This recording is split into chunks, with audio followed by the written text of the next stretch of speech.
میں آپ لوگوں کو ایک واقعہ سنانا چاہتا ہوں کہ تاریخ میں سب سے پہلے شہید ختم نبوت کون تھا۔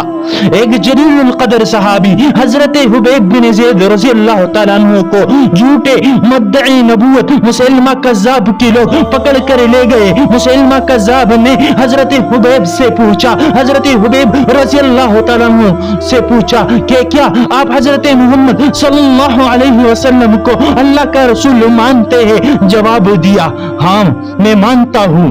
مسلمہ نے دوسرا سوال کیا کہ کیا تم مجھے رسول مانتے ہو؟